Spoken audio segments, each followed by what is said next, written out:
আধিকারিক মহাশয়ের অফিসে উপস্থিত বানভাসী এলাকার মা বোন সহ সর্বস্তরের বন্ধুগণ, আপনারা লক্ষ্য করছেন আজ আমরা ঘাটাল ব্লক এলাকার অল্প কিছু সংখ্যক মানুষজন ঘাটালের বন্যা দুর্গত এলাকার বিভিন্ন দাবি দাওয়া নিয়ে আজকের এই কর্মসূচিতে উপস্থিত হয়েছি।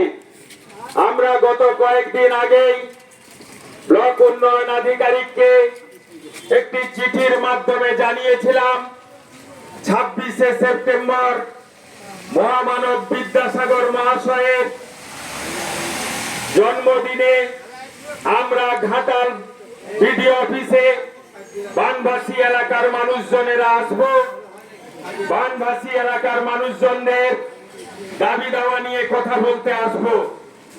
আপনি সময় দেবেন, দুপুর 12টার সময় আসব। অত্যন্ত দুঃখের কথা, আমরা এখানে এসে জানলাম ব্লকের বিডিও মহাশয় ব্লক অফিসে এখন উপস্থিত নেই।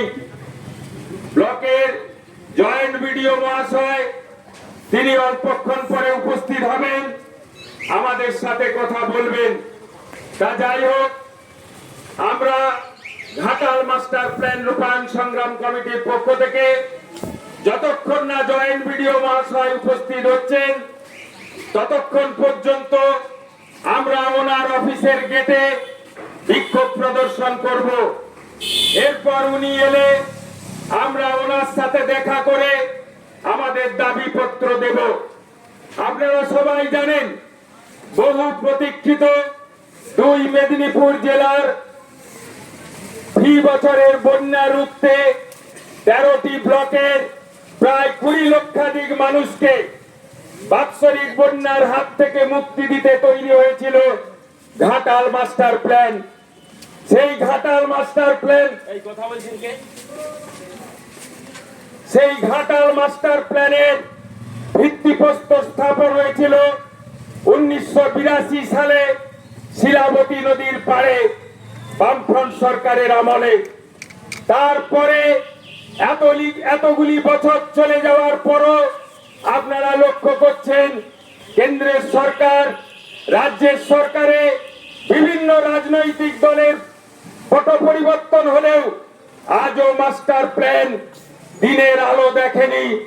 আপনারা দেখছেন একদিকে কেন্দ্রের সরকার, অন্যদিকে রাজ্যের সরকার ঘাটাল মাস্টার প্ল্যান নিয়ে বাকযুদ্ধ চালাচ্ছে।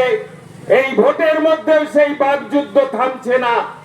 কয়েকদিন আগে মুখ্যমন্ত্রী এলেন এই ঘাটাল ব্লকের অন্তর্গত রানীর বাজারে, তিনি এখানে এসে কেন্দ্রের দোষারোপ করে গেলেন। তার কয়েকদিন পরে আবার বিরোধী দলনেতা এলেন, তিনিও এসে রাজ্য সরকারের দোষারোপ করে গেলেন। আপনারা লক্ষ্য করলেন কোন সরকারি মাস্টার প্ল্যানের জন্য এখনো পর্যন্ত একটি পয়সাও বরাদ্দ করেনি। যদিও গত নির্বাচনের সময় রাজ্য সরকারের মাননীয় মুখ্যমন্ত্রী তিনি ঘোষণা করেছেন কেন্দ্রীয় সরকার টাকা না দিলেও রাজ্য সরকার ধাপে ধাপে সেই মাস্টার প্ল্যান কার্যকর করবে। আমরা খবর নিয়ে দেখেছি সেই মাস্টার প্ল্যানের কাজ করতে তারা বলছেন 5 বছর সময় লাগবে। এখন যা পরিস্থিতি, একটা খাল বা নদীর একটা অংশ কাটতে কাটতে 5 বছর পরে আবার সেই খাল খনন করবার প্রয়োজনীয়তা চলে আসবে। তা যাই হোক না কেন, আমরা চাই এই বর্ষার পরেই আর কাল বিলম্ব না করে রাজ্য সরকারের কথা মতো তারা শিলাবতীর নিম্নাংশ খনন কার্য শুরু করুক। আমরা চাই চন্দ্রেশ্বর খালকে শিলাবতী নদীর সাথে যোগাযোগের ব্যবস্থা করা হোক।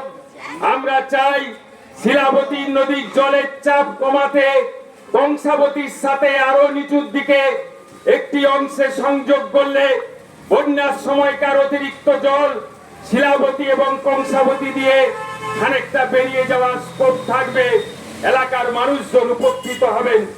আপনারা লক্ষ্য করছেন সেই 2021 সালের বন্যা পরিস্থিতির পরে রাজ্য সরকার বাঁধগুলিকে রক্ষণাবেক্ষণ করবার জন্য কেমন করে কোনো পদক্ষেপ না করায় এবারকার বর্ষণে সেই শিলাবতী নদীর চন্দ্রকোনা এলাকায় কয়েকটি জায়গায় বাঁধ ভেঙে বিস্তীর্ণ এলাকা বন্যা কবলিত হয়েছে।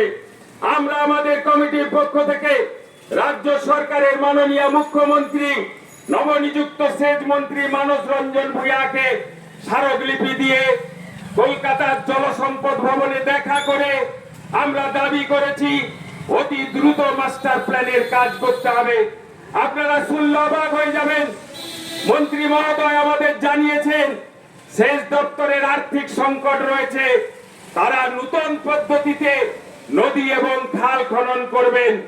কি সেই পদ্ধতি হলো নদী এবং খাল খনন করবার জন্য সরকার কোনো টাকা মঞ্জুর করবে না, বালি মাফিয়া মাটি মাফিয়াদের দিয়ে খাল বা নদী খনন করা হবে এবং সেই বালি এবং মাটি বিক্রি করে যে টাকা উঠবে সেই টাকাতেই কন্ট্রাক্টররা নদী এবং খাল খনন করবে।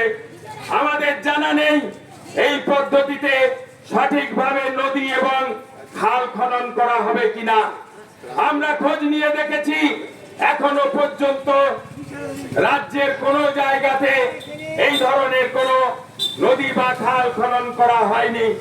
যাই হোক, আমরা চাই বর্ষার পরেই রাজ্য সরকার সেই কাজে হাত দিক। প্রায় পক্ষকাল ব্যাপী ঘাটাল ব্লকের বিস্তীর্ণ অংশ, ঘাটাল পৌরসভা, ঘোড়ার পৌরসভা বন্যা কবলিত